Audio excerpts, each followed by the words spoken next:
Whether you're a skeptic or a believer, join me, Rob McConnell, as together we'll investigate the world of the paranormal and the science of parapsychology here on the X-Zone Radio TV show on XZBN and the X-Zone TV channel on Simul TV. Since 1990, the X-Zone Radio TV show has been the place where people dare to believe and dare to be heard. Together, we'll investigate UFOs, aliens, ghosts, Bigfoot, psychic phenomenon, lake monsters, conspiracy theories, government cover-ups, the truth embargo, alien abductions, ESP, haunted locations from around the world, and so much more. With over 28 years of broadcasting and more than 4,500 individual guests, the X-Zone is truly a place where fact is fiction and fiction is reality, as evidenced by the credibility, integrity, and professionalism of the guests that we bring to our international audience. If you have seen a UFO, had a close encounter, seen a ghost, Bigfoot, lake monster, or a story that you would like to share or have investigated, contact me, Rob McConnell, by sending me your email to xzone@xzoneradiotv.com, or you can call toll-free 1-800-610-7035, extension 143, and on Skype, X-Zone Radio TV. For more information on the X-Zone Radio TV show with yours truly, Rob McConnell, visit www.xzoneradiotv.com or www.xzonetvchannel.com or simultv.com and xzbn.net. Until next we meet here in the X-Zone from our broadcast center and studios in Hamilton, Ontario, Canada, always remember, X-Zone Nation, keep your eyes to the sky and your heart in the light.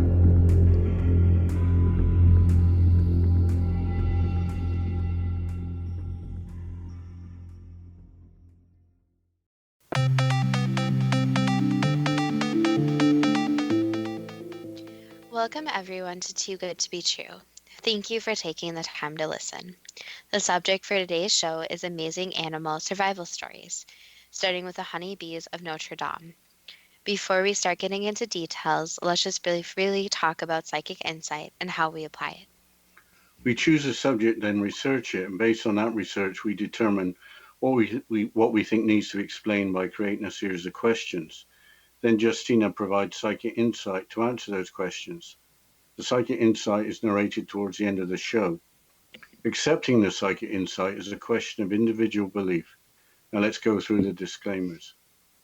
Here are the disclaimers. Neither of us claim to have any expertise in any subjects that we discuss. We relate information we find through research and the psychic insight. We are always delighted to hear from the listeners. The show only lasts an hour. We don't have the time to present exhaustive research on any topic. This means that there will be information that we miss. We want to provide a basis for the psychic insight. We don't care if a theory turns out too good to be true, as the show name suggests. We are only interested in finding out more of the truth about topics. Spirit can only relate insight that is appropriate for our time and history. Free will cannot be affected. Only comments that are appropriate for our time can be given through the psychic insight. Much of the subject matter in shows may have already been covered many times in other media. We want to look into subjects in a new, different way and be thought-provoking. We are not so good with pronouncing names, we apologize. And neither of us have any particular knowledge of biology or veterinary science. If we have misstated anything, we apologize.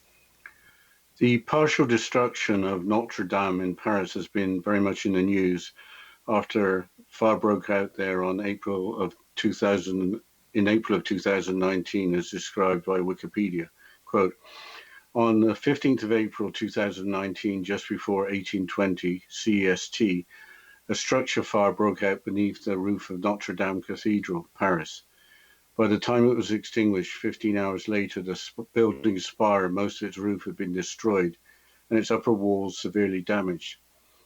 Extensive damage to the interior was prevented by its stone-vaulted ceiling, which largely contained the burning roof as it collapsed.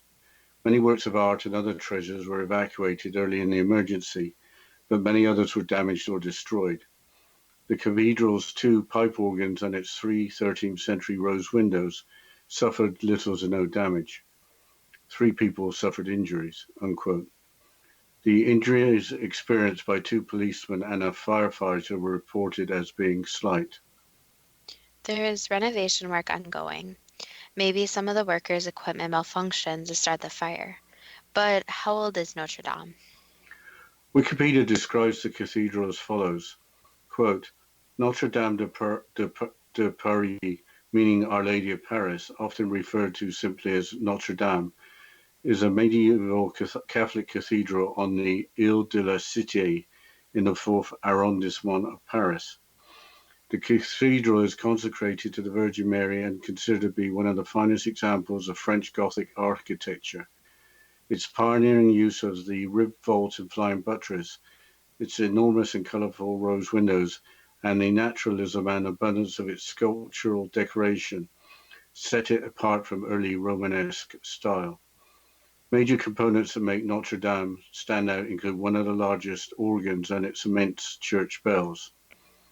The cathedral's construction was begun in 1160 under Bishop Maurice de Sully and was largely completed by 1260, though it was modified frequently in the following centuries.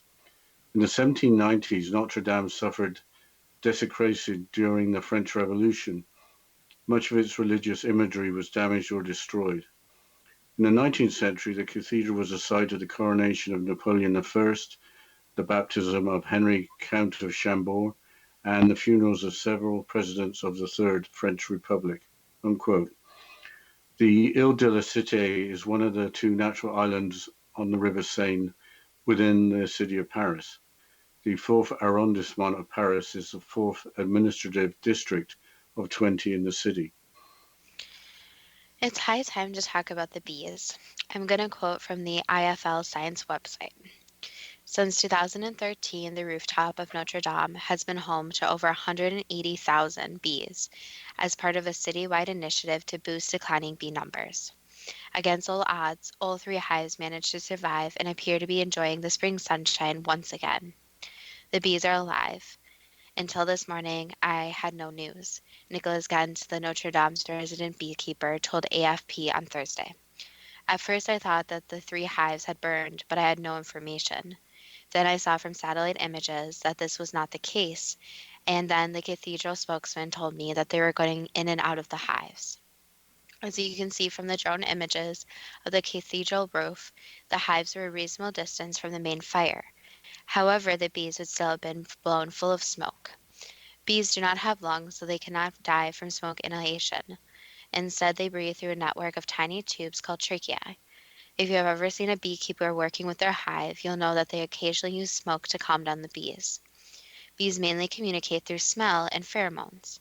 If a hive becomes disruptive, bees will start to pump out alarm pheromones to alert the rest of the hive. However, smoke helps to mask the pheromones and dampen the sensitivity of the bees' antennae. So when the fire hit on the evening of April 15th in the Notre Dame Cathedral, the rooftop bees did not abandon their hives, and instead became pacified by the billows of smoke. Instead of killing them, the CO2 from smoke makes them drunk, puts them to sleep, added Geant, speaking to the Associated Press. When bees sense fire, they gorge themselves of honey and stay to protect their queen, who doesn't move. I saw how big the flames were, so I immediately thought it was going to kill the bees. Even though that they were 30 meters, approximately 100 feet lower than the top roof, the wax in the hives melt at 63 degrees Celsius, 145.4 degrees Fahrenheit. End quote. AFP stands for the American Free Press, a weekly newspaper. That story really made my day. I think it's time for the story of Tilly, an 11-year-old Irish Setter Spaniel mix, and Phoebe, a 4-year-old Basset Hound, pets that went missing on a walk in the island of Vashon, Washington, in the Seattle area. The Planet Custodian website, an article from 2015, describes the events. The owners waited for their return, but soon realized something was wrong. They tried to scan the place around their home, but they didn't get any clue of their 2 pets. For help, the restless owner contacts Amy Carey, who works with the Vashon Island Pet Protectors as a volunteer. They spent days scouring the area in the hope to find the missing dogs, but failed to get any clue. They also posted pictures of the pets with a notice on the Pet Protectors Facebook page. Phoebe had fallen into a cistern deep in a ravine miles away from home. She was unable to climb back, and worse, there was no one to help. Her buddy Tilly was free and could have found her way home. The cistern was located in a very isolated place, and there was no human habitat nearby, unquote. What exactly is a cistern? It's just a water tank set in the ground, but it was deep enough that Phoebe had to stay trapped where she was. The article continues, quote, Tilly didn't leave her. It was over a week now that Phoebe was stuck in the cistern. All this time, Tilly guarded her and tried to get attention of anyone she could find. One day, when the owner had almost lost hope of ever seeing his pets, a farmer told Carey about a dog he saw on his property, and it looked like the lost pets posted on Facebook. He told him that the dog was trying to get attention to something. In Carey's own words, after he reached the spot, she had quietly approached him, and when she got his attention, turned around and headed back toward the ravine nearby. I decided to check it out. When I got there and looked down, Tilly saw me but didn't come running up. She just stayed near the edge of the cistern, pressed with her head as close as she could get. Had she run up, we might have never realized that Phoebe was down there. She just stayed put, making it so clear that I had to come to her so I could see her friend. Finally, Phoebe was rescued. They were miles away from the place that they'd been seen before. It was Tilly going very pointedly up to this person in their pasture, letting herself be seen, and running back to Phoebe. That's why we found them. It's really amazing, said Carey, unquote. The aftermath was that the farmer immediately destroyed the 90-year-old tank. Tilly was recognized by being awarded the Washingtonian of the Day by Governor Jay Inslee. What is the next amazing animal survival story? It's again from the Seattle area. The story is about a great horned owl, included in a Washington Post article dated May the 8th, 2018, as follows. It was, quote, it was to say the least a very bad, very harrowing experience. After all that, more than 2 months of rehabilitation for a mangled wing must have seemed like no big deal.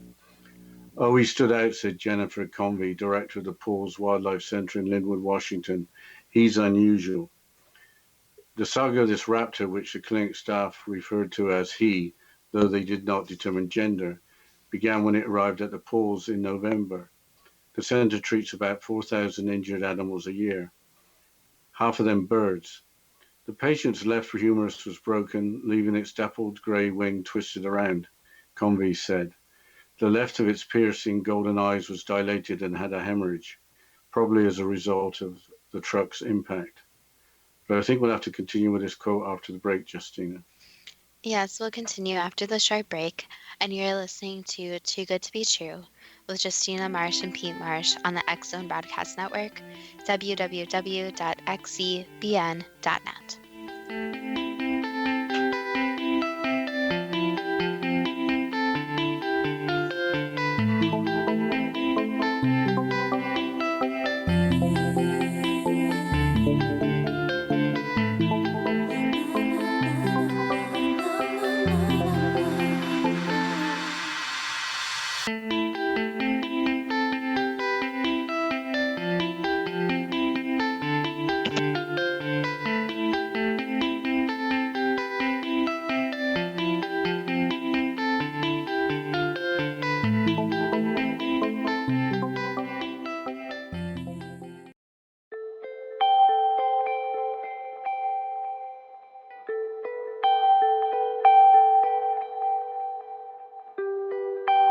It's hard to listen to the news without realizing we're living in volatile, unprecedented times. Yet never has there been such an opportunity to transform the human condition. As old structures fail, where can we find the guidance to co-create a better way? Find Your Path Home is an ever-evolving, leading-edge information, education, and healing resource center designed to support and guide you on your path to unity and enlightenment.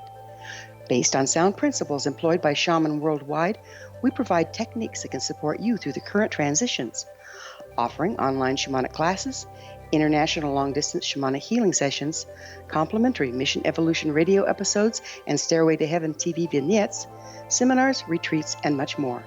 All of this can be found on findyourpathhome.com.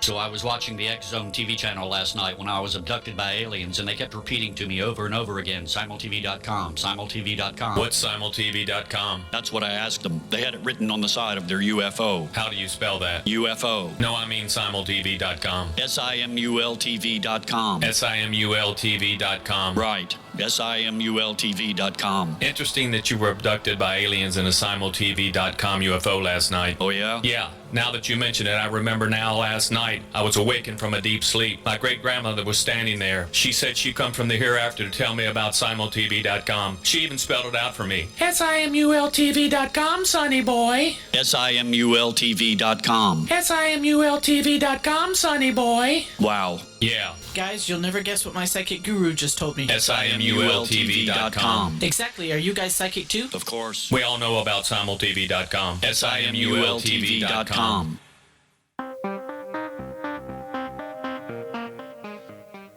Welcome back to Too Good to Be True. And before the break, we were discussing amazing animal survival stories. And Dad, you were telling the story about the great horned owl. So can you please continue the quote from the Washington Post? Yes, I will, Justina. Thank you. A colleague of the driver had brought the owl in, Convey said, and relaying that he had been driving in eastern Washington when he collided with a bird. Assuming it was a goner, he continued nearly 300 miles to a Seattle suburb, where he parked the truck overnight. The next day, the driver took the truck through a car wash, the kind with frontal sprays, whirling brushes, and concussive winds, according to Audubon, which first reported the owl's tail, and then drove to work. It was there that he noticed his license plate was bent and that something feathered and moving was near it, unquote. The truck would have been a pickup truck to go through a car wash. The Audubon mentioned is the National Audubon Society, and the owl was assigned case number 2017-4242. How on earth did the owl survive the journey and being stuck overnight, let alone the beating and the car wash? Somehow it did, but it was in a bad way. The article continues, quote, "The bird was in pain," Naomi Summer, that driver's colleague, told Audubon. "Its wing was crumpled. It was cold and rainy. We really didn't expect it to survive." But an examination at Paul's suggested otherwise. The owl's numerus was still viable, the nerves were still intact, and the circulation good, Convey said. 2017-4242 spent about a month with its broken pinned wing wrapped to its body. After the wing had healed sufficiently, the bird underwent physical therapy, which for owls involves sedation, massage, and stretching. It was moved to enclosures where it could practice flying and eventually hunting live mice. Predictably, the owl won. "It did beautifully," Convey said of the hunting trials, unquote. So was 2017-42-42 released into the wild? Yes, back to the habitat in the area where it had been hit by the pickup truck. The next story is about two horses that survived the Atlas wildfire of October 2017 that broke on a location about 40 miles, or about 65 kilometers, north of San Francisco. Wikipedia describes the Atlas wildfire as follows, quote, "The Atlas fire was a 2017 wildfire burning in Napa County, California, north of the city of Napa, near Napa Soda Springs. It was one of 14 large fires simultaneously burning in 8 northern Californian counties in what was called the Northern California Firestorm. Governor Jerry Brown declared a state of emergency. The fire, which started on October the 8th, had by October the 12th burned 51,057 acres, 207 square kilometers of land, and was 77% contained. By October 12th, the fire stretched from Lake Berryessa to south to Napa, but a fire break was established across Atlas Peak Road," unquote. So what happened to the two horses? As flames erupted at Bella Quercia Vineyard on Atlas Peak Road late Sunday night, Sammy and Lolly ran. Sammy and Lolly are cattle horses, one black and one brown. On the night that the Atlas fire began tearing through the Napa Hills, ranch employee Pepe Tamayo set them loose. 10-foot tall flames were lapping at his house, he said, but he knew he had to save the animals. So he told his wife to leave as he sprinted towards the horses to let them go. It happened so quickly, Tamayo said. 2 days later, he found the horses back on the ranch. They were thirsty and tired. They hadn't eaten in 2 days. He led the horses out of the scorched ranch, where structures like his home had been reduced to ash. He was greeted by a couple down the road. They had waited out the fires on their ranch, which still had water, its fences still intact. Tamio led the horses into a cattle pen. They made a beeline for the water trough, unquote. So nobody knows where the horses went and what they did, except Lolly and Sammy themselves. But the next story is about a cat named Boo, who went missing in West Yorkshire in the north of England, and was returned home after 13 years. A London Daily Express newspaper article from August of 2018 describes the events. The word moggy is British slang for a pet cat with no particular pedigree.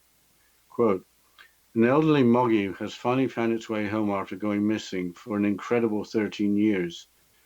Janet Adamovitz was left heartbroken when her beloved tabby cat called Boo disappeared unexpectedly in 2005, aged just 4. The married stepmama, too, plastered missing posters of Boo to lampposts in Harrogate, West Yorks, and put an advert in a local paper.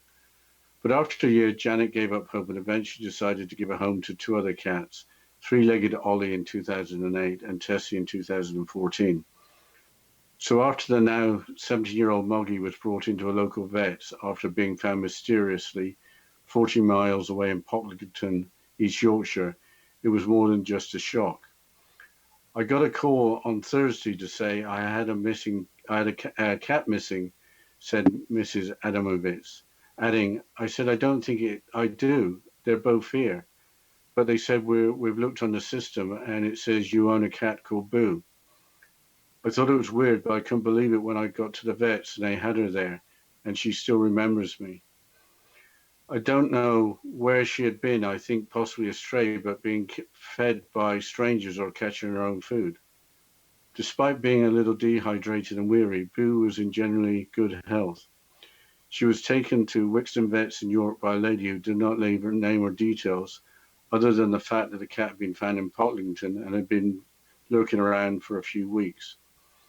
Mrs. Adamovitz, who lived in Harrogate all her life, said, Boo was very lively as a young kitten, enjoyed the outdoors and adventuring, but would always return home.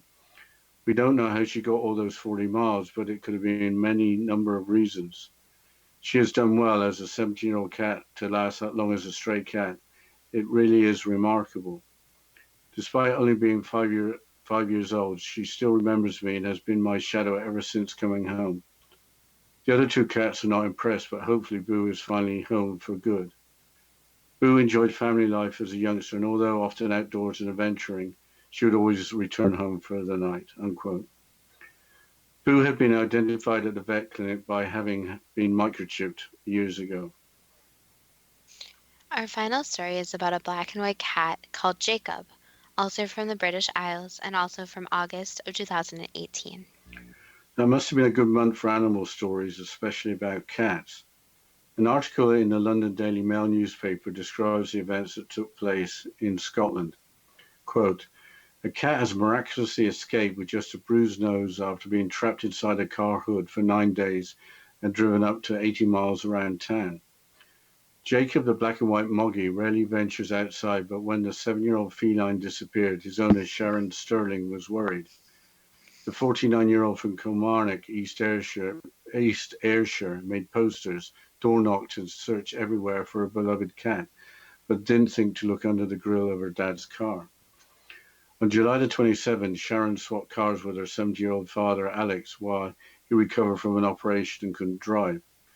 The businesswoman believed Jacob must have jumped into the car before she drove it to work. She said, I got up for work around 6 a.m. and couldn't find Jacob, which was unusual because he never normally leaves for long, unquote. Where was it stuck? Behind the radiator grille at about the level of the license plate. but a cat would be expected to last only a few days without food or water, perhaps only 3 days without water. The article continues, quote, I called cats protection, but they hadn't heard anything, so the next day I started getting posters made up to put through people's doors. After 9 days of anguish and the car being delivered back to its original owner, Sharon received a call to say her dad had found Jacob under the grill of his car. She said, my dad called me and said, it's about the cat. I've got him and you'll never guess where I found him. I couldn't believe it when he told me Jacob was in the grill and Dad was as shocked as me. He must have got in sometime on Monday night and been there when I took the car to work in the morning and stayed there when I dropped the car back off at my dad's. It wasn't until Alex stopped off to do some shopping at Asda he noticed Jacob was wedged in the grill. He kept on hearing it when he was loading the shopping into the car, so he got down and looked under the car, and he could see a cat's eyes shining. He still didn't know it was Jacob until he drove over to the vet and said, I have a cat stuck in my grill. Sharon met with her dad and drove the car to the nearest garage so he could be rescued. 4 guys were trying to help get Jacob out, but he was really stuck. We got his legs out, but we couldn't get his head. When we eventually edged him out, he just clung to me, she said.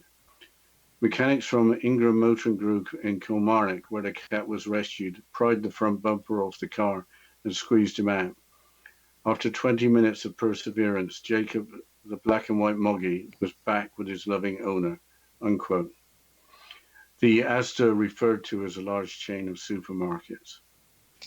It's time for the first question. In the Notre Dame fire, which started on April the 15th, 2019, were the 3 injuries that were reported for 2 policemen and a firefighter as slight injuries that will soon heal? Yes.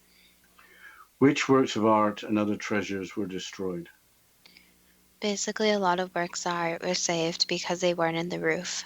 The main items that were destroyed were the architectural parts of the ceiling and the art that was more on the ceiling. So some of the art got damaged with the fire with the smoke that went through.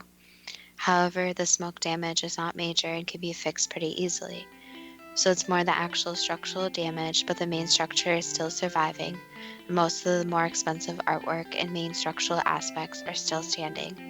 But we'll have to continue after this short break, and you're listening to Too Good to Be True with Justina Marsh and Pete Marsh on the X Zone Broadcast Network, www.xzbn.net.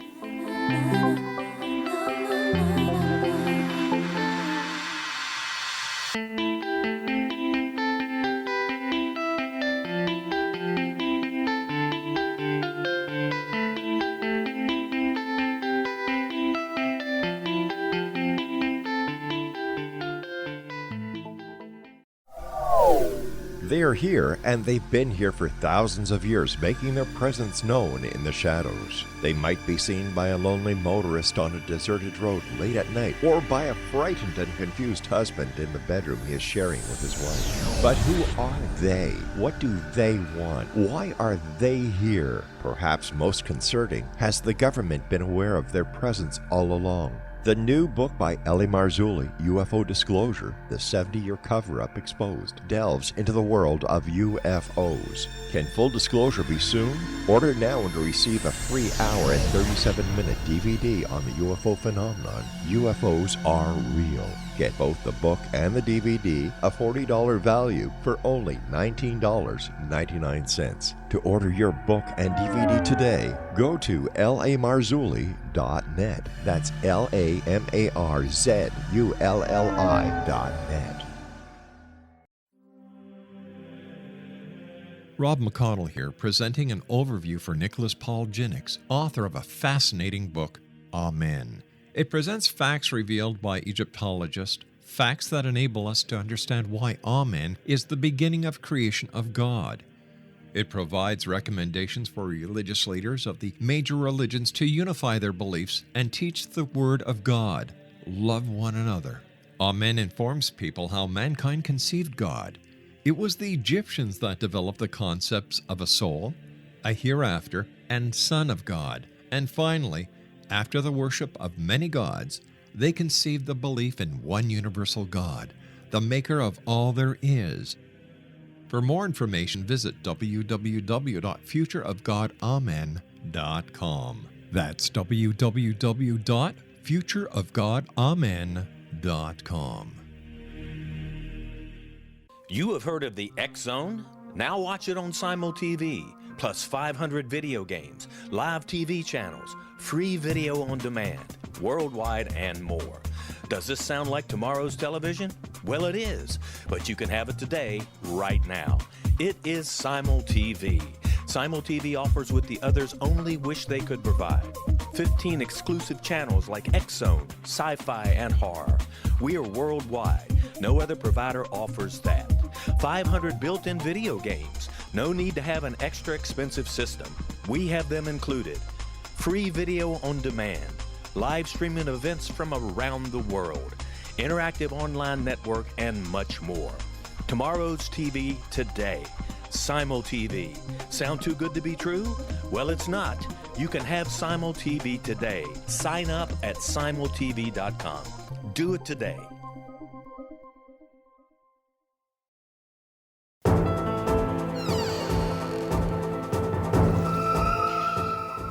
Welcome back to Too Good to Be True. And before the break, we're discussing amazing animal survival stories. Dad, can you please continue with the questions and psychic insight? Was the start of the fire accidental and associated with the ongoing renovation work? Yes.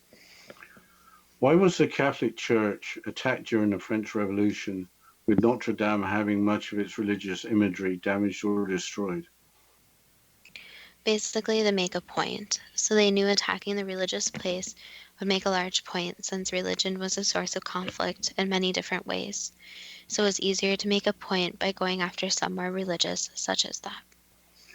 Why is Notre Dame so iconic to the city of Paris and to the country of France? It basically represents a church, of course, which has been a big factor throughout the history of France. So the religion and religious aspects are something that is historically very prevalent. It also represents being more inclusive for all. So letting all come to the church, visitors from all over come. And also, just to add a side note, it also adds the artwork, which represents more the inclusive nature, but also represents how artwork can speak messages to the people. So the artwork kind of speaks for itself. Why was Notre Dame chosen to be the home to 180,000 bees in 3 hives? Basically, 1, since it has more of a protection factor, and 2, they feel more at home with the wood-like structures that are similar to trees that they're used to living in. So it's a place that's very easy to raise the bees, and the bees also enjoy it there. What was happening to the bees and the hives when they would have been blown full of smoke during a blaze that destroyed the wooden roof? Basically, they went into a sleep-like state, almost a coma, where they went into almost a hibernation mode, where their essential functions were running, but their non-essential functions were turned off. So they basically slept through most of the smoke and made it so that they would kick in all the survival instincts that they could without using too much energy. How did the hives survive? Were they far away? Were they far enough from the heat being 30 meters, 100 feet lower than the top roof? Yes and no. It was also to do with their sleep-like state. So yes, they were far enough away, but they also went into their survival mode where they basically did that to their bodies so that their bodies would survive and they would have a higher chance. So in the wild, they naturally are used to trying to adapt to fires, such as forest fires, where they have over time have evolved to be able to fight fires in the best possible way for them when they go into the sleep-like state. With wax in the hives melting at 63 Celsius or 145.4 degrees F, how hot did the wax actually get? It got very close to the temperature, so it was about to melt. Did the bees understand that they could be in grave danger when the fire started? It took a little bit to get to them, but they did realize that the fire was coming and they had to react to it quickly. Did the smoke actually calm them down, preventing them from pumping out alarm pheromones? Not exactly. They did pump out alarm pheromones when the smoke first hit them, warning other bees there was danger and there was smoke. However, then the smoke did kick in and it was helping with the calming process. Did eating honey and not abandoning the hives help save the 3 colonies? Yes. Why was the news of the bees surviving such a big lift to people around the world? It basically represented that even with the burning of the building, there's still life that survived. So it represented that even though tough times and extreme circumstances, there's life that can still survive. So there was a traumatic experience of Notre Dame burning, but there was also this light at the end of the tunnel. And it also represented how animals can survive through very miraculous things, where they are not expected to survive. However, animals are fighting for survival and the survival instinct kicks in. So it shows that basically in a way you can summarize that if there's a will, there's a way. What can we learn from the bees of Notre Dame and their survival? Basically what can be learned is that the animals have very unique adaptations and can survive through many harsh circumstances, and that through evolution they have learned different ways to evolve and evolve to factors such as fires. And it can also be learned that the bees still have a lot more to be studied about them. Not everything is already known, and there's a lot more to them than just what is on the surface. So learning more about the sleep-like state could actually lead to helping humans in a way and other animals. Changing subject to Tilly and Phoebe, how did the 2 pet dogs go missing on their walk on the island of Vashon? They basically wandered away since they found an animal scent and were going after that scent. Rather than going home, why did the 2 dogs travel miles to the water tank? They were following the scent. How did Phoebe, the basset hound, find herself in the water tank? She fell in, so she was curious about the tank and ended up falling in. Why didn't Tilly leave Phoebe instead of remaining to guard her? Basically survival instincts, so to get as much help as possible. How did Tilly know to try and get the attention of anyone she could find?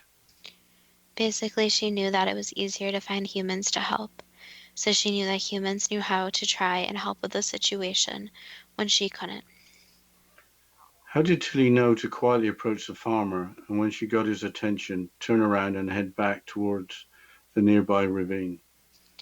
The instinct between humans and dogs, so Tilly knew that getting the farmer's attention would have to be done in a certain way and used her instincts. The farmer did a great job in contacting Amy Carey after recognizing Tilly from pictures on Facebook. But why didn't he follow Tilly? Did he just want to leave it to the professionals? Yes, and he wanted to tend to his own day, so he had a very busy day that he had to go to also. When Amy Carey went to the location, how did Tilly know to not run up to her, but rather stayed by the water tank with her head pressed as close as she could get to ensure that Phoebe would be found? Again, these instincts, so to be at her side for one, and two, she stayed right by the tank that would lead the humans right to the tank. Did Tilly know that Amy was only there to find the 2 dogs? Yes. Was Amy correct that Tilly, by letting herself be seen and running back to Phoebe, was amazing? Or are most dogs capable of amazing feats every single day? Basically, the survival instincts kick in, but most dogs are capable of this amazing feat. So they have this natural instinct to alert when in danger and to respond between humans and dogs. So they realize that humans are there to help for the most part, and that in dangerous circumstances they can help. But they also have to make sure to get the attention of humans. Why was Tilly so devoted to Phoebe? The friendship and bond they shared. Did Tilly realize what an unusual honor it was to be awarded Washingtonian of the Day by the state governor? No, it was just an award. So to a dog, they prefer something like a treat or something they can eat. Why is the story of Tilly and Phoebe so uplifting for so many people? It just shows that one bond between animals and also the bond between humans and animals. So it's just no matter what, humans and animals do share this type of compassion, where the animals in the story did not give up and the humans didn't give up. It also represents that animals in general are a lot smarter than people think and have this knack to survive. And also the relationship between the 2 dogs, or they form these type of friendships. Changing subject to the great horned owl, 2017 4242. How did the bird get hit by the truck? He was flying in the wrong place at the wrong time. Was the truck moving so fast that the owl did not know it was coming? Yes, so the truck was moving too quickly, and a lot of birds don't see trucks or cars approaching since they are moving too quickly for them to realize. Was the owl male or female? Male. Why did the driver think the owl was dead? Had it been knocked unconscious? Yes, and it was not moving. Were there injuries other than a broken wing and a hemorrhaged left eye? Yes, a lot of bruises and scratches. What was the owl thinking when it was on its 300-mile journey, injured and stuck in the radiator grill of the fast-moving truck? Basically, he was trying to survive, so using his survival instincts, and also wanting to have help and trying to get help, and also was in a lot of pain. Did the driver take the truck to the car wash to clean off what he thought was a dead owl? Yes. Did the car wash have the effect of getting the owl moving so that the owner noticed it down by the bent license plate? Yes. How was the owl able to survive the impact when hit by the truck? The 300-mile journey, the overnight stop, the cold and rainy weather, and then the beating in the car wash. Basically, survival kicked in, so some animals can survive to the extreme. So the owl went into fight or flight where it knew it had to fight for its life, and decided to try and fight as much as possible. So the owl knew that if it didn't try its all, then it would not survive. And basically, again, it goes back to the natural survival instinct that they want to survive, and most animals will survive at all costs. How was the owl able to make a complete recovery? Basically, again, the survival instinct. So wanting to survive in the evolution, the animals do all they can just to survive another day. During the rehabilitation at the Paws Wildlife Center, did the owl realize that his human captors were helping the owls return to the wild? Yes. I think that's it. That's all we got time for before the break, Justina. Yes, we'll continue after the break, and you're listening to Too Good to Be True with Justina Marsh and Pete Marsh on the X Zone Broadcast Network, www.xzbn.net.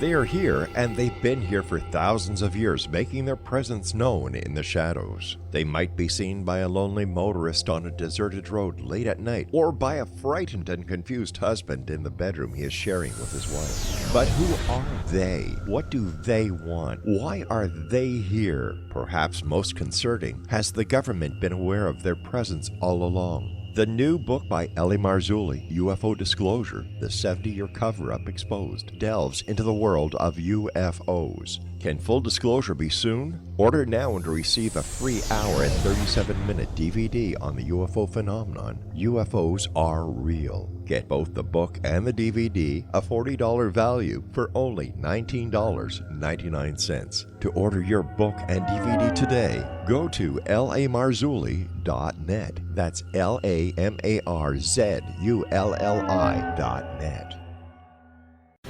Christopher Fulton is a survivor of the national security state. All he wanted to do was preserve history when he acquired a Cartier watch from the estate of President Kennedy's personal secretary. But that simple act set off a terrible chain reaction. He was pursued by the U.S. Justice Department and the FBI, thrust into the middle of the U.S. government's Assassination Records Review Board, even monitored and pursued by the Russian government. All because that Cartier watch was the missing link of evidence, a timepiece worn by JFK that fateful day in Dallas, a link resulting in Christopher being incarcerated and attacked for 9 years records because he opened a hidden chapter in history. The intriguing journey outlined fully in Christopher Fulton's memoir, The Inheritance, is available now through TrineDay.com or Amazon.com. The Inheritance, Poisoned Fruit of JFK's Assassination by Christopher and Michelle Fulton is a must-read, an incredible tale of how easily our own government can overrule justice. The Inheritance, Poisoned Fruit of JFK's Assassination.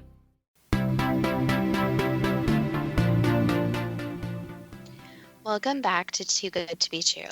And before the break, we are going through the questions and psychic insight about amazing animal survival stories. Dad, can you please continue with the questions? Changing subject to Lolly and Sammy, the two cat horses that survived the Atlas wildfire with 10 feet high flames and dense smoke. What were they thinking when Pepe Tamayo set them loose? Basically, they were thinking they had to get somewhere safe and that they had to try and find somewhere to survive. Earlier, did they have the instincts to know the wildfire was heading in their direction and that they were in grave danger? They even knew before the humans could smell it. At the time, did Pepe Tamayo think that the two horses had little chance of survival? Yes. What did Lolly and Sammy do next to find a place safe from the smoke inhalation or being surrounded by flames? They basically went to, you could call it caves, but more of a rock-like structure where they could take shelter and get away from flames and smoke as soon as possible. How were they able to navigate their way home back to the scorched ranch? By smelling the ranch. Did luck or good fortune play a part in their survival? They were smart, so mostly that. They were smart enough to find somewhere that was a shelter. So it wasn't really luck or good fortune, but more their natural instincts. Changing subject to Boo the tabby cat, why did Boo disappear in 2005, leaving her home behind? Basically to go on ventures, to find a new adventure. What was Boo doing for the next 13 years? Was she living as a wild animal hunting for food, or did she find a new home? She found a new home that took care of her, so she had this new home to go to. Why did Boo leave her second home? To go on adventures, cat adventures. How did Boo survive so long on her adventures? She survived since different humans would help her, so humans helped her along the way during her journey, and her new home had taken her in and fed her, made sure she had water and milk and all her necessities. Did the people at Boo's second home know that she had been found safely after she had left them? No. Why didn't Boo go back to her original home? Was it because she could not find her way back? No, she liked her second home, so she decided she liked the adventures there and wanted to stay there. That's until she got bored with her second home. Yes. Where did Boo travel over the 13 years? Was it farther than the 40 miles to Pocklington? Yes, it was more like 70 miles, so 30 miles farther than that.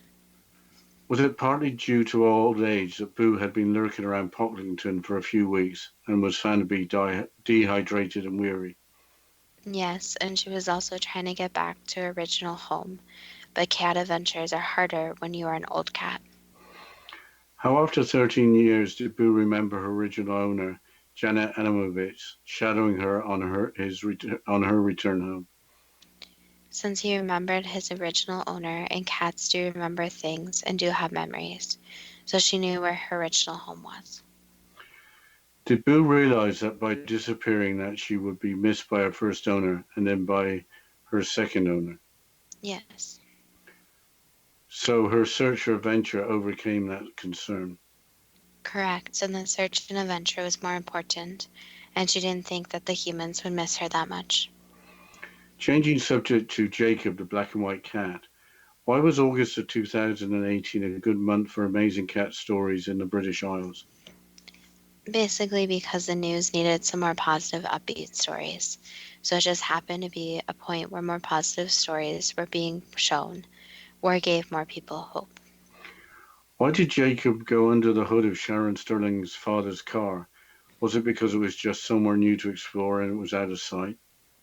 Yes, partially, and partially because he smelled some possible food. How did Jacob get himself wedged behind the radiator grill? He was chunky. How did Jacob survive without food or water for 9 days, especially as after 3 days of no water, a cat would hardly survive? His survival instincts kicked in. So he chose survival and basically went with the fight or flight, where he knew that if he gave up, he would not be able to survive. So his natural instincts of survival at any cost kicked in. Why didn't Jacob make noise so he could be found? He was putting all his energy into surviving, so he didn't have any left for making noises. What was Jacob thinking as the car was being driven around town? Basically, help. Why wasn't Jacob any worse for wear than just having a bruised nose when the bumper was removed from the car? Because of his survival instincts and his will to survive. So he wanted to survive at any cost. How did Jacob bruise his nose? He bumped it against the radiator. Is it any surprise that cats are said to have 9 lives? Yes and no. Again, every animal has this natural instinct to survive, but cats have been shown to be very survivally oriented, where they will survive at any cost. So even going back in ancient times, cats have evolved a lot to survive at many different odds. So they have been through a lot of different circumstances with different animals, humans, and the changing of the earth. So they have survived so much, and their natural instincts and the course of evolution has taken place to make cats more durable in a way, you could say. What can we learn from the survival stories of the owl, the horses, and the cats? Basically, that those animals have remarkable stories. So these amazing stories occur, and these aren't the only examples of them. They occur at other times too, and that there's hope out there.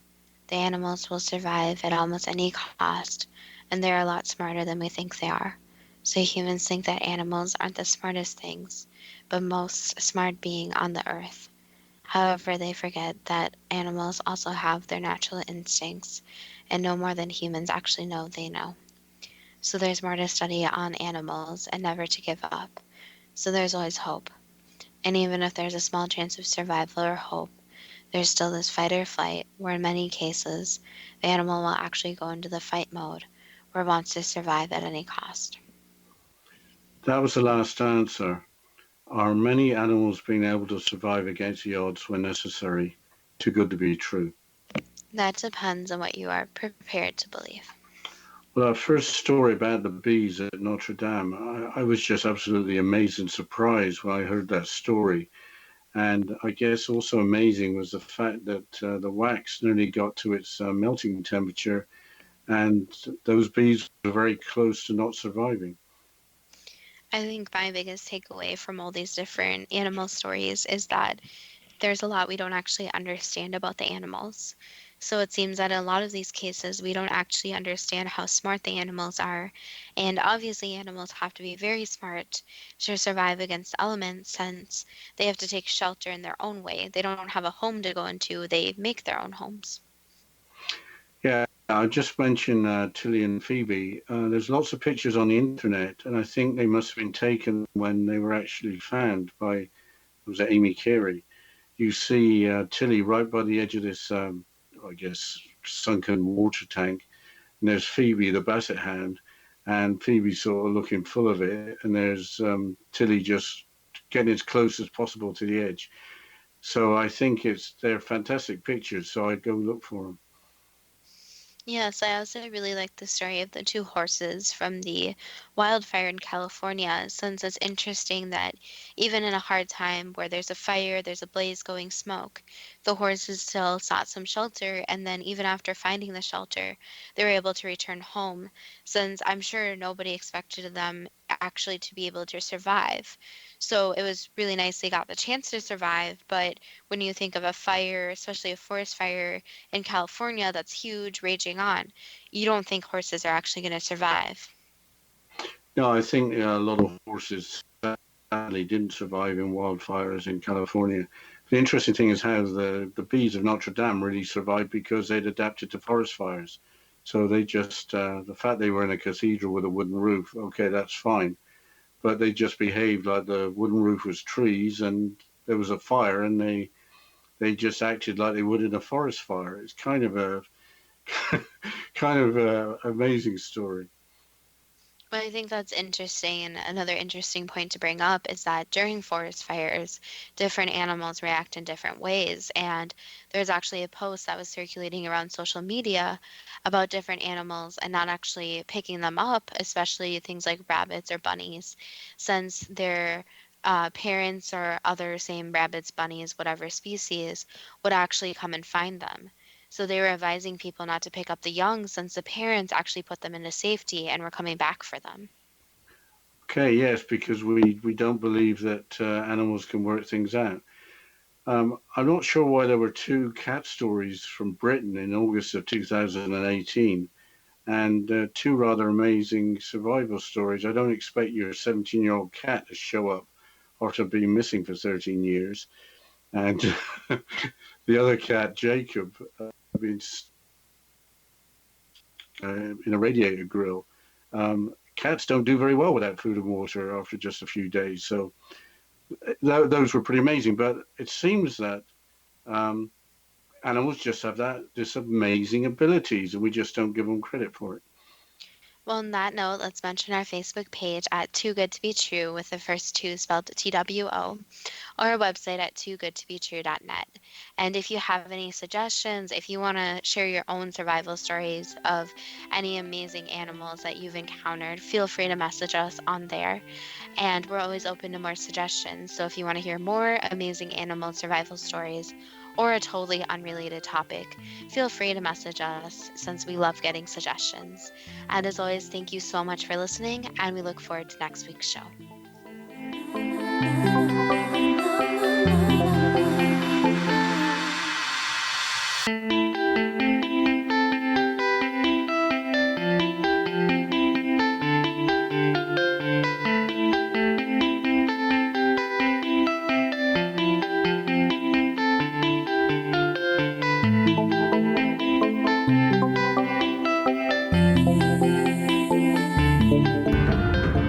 If you are looking for a safe, zero-calorie natural option to the harmful artificial sweeteners on the market today, Just Like Sugar is what you're looking for. Just Like Sugar is a wonderful natural alternative for those health-conscious people who choose a calorie-restricted diet with a great, pure, sweet flavor that tastes just like sugar. Just Like Sugar is a great natural option for people suffering from diabetes and may be useful in restricted diet programs where standard sugars are not allowed and does not cause a laxative effect of some other sweeteners. Just Like Sugar comprises a perfect blend of chicory root fiber, natural calcium, natural vitamin C, and Just Like Sugar's sweetness comes from the natural flavors from the peel of the orange. Just Like Sugar is a natural alternative to harmful artificial sweeteners and will change the way that you believe all natural sweetener products taste. Just Like Sugar is available at your local Whole Foods markets, Wild Oats markets, Henry's, Sun Harvest, and many other fine natural food stores in the U.S., Canada, and worldwide. They are here, and they've been here for thousands of years, making their presence known in the shadows. They might be seen by a lonely motorist on a deserted road late at night, or by a frightened and confused husband in the bedroom he is sharing with his wife. But who are they? What do they want? Why are they here? Perhaps most concerning, has the government been aware of their presence all along? The new book by Eli Marzulli, UFO Disclosure, the 70-year cover-up exposed, delves into the world of UFOs. Can full disclosure be soon? Order now and receive a free hour and 37-minute DVD on the UFO phenomenon. UFOs are real. Get both the book and the DVD, a $40 value, for only $19.99. To order your book and DVD today, go to lamarzulli.net. That's LAMARZULLI.net. You have heard of the X Zone? Now watch it on Simul TV, plus 500 video games, live TV channels, free video on demand, worldwide, and more. Does this sound like tomorrow's television? Well, it is, but you can have it today, right now. It is Simul TV. Simul TV offers what the others only wish they could provide. 15 exclusive channels like X Zone, sci-fi, and horror. We are worldwide. No other provider offers that. 500 built-in video games. No need to have an extra expensive system. We have them included. Free video on demand. Live streaming events from around the world. Interactive online network and much more.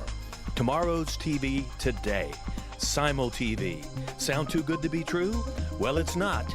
You can have Simul TV today. Sign up at simultv.com. Do it today.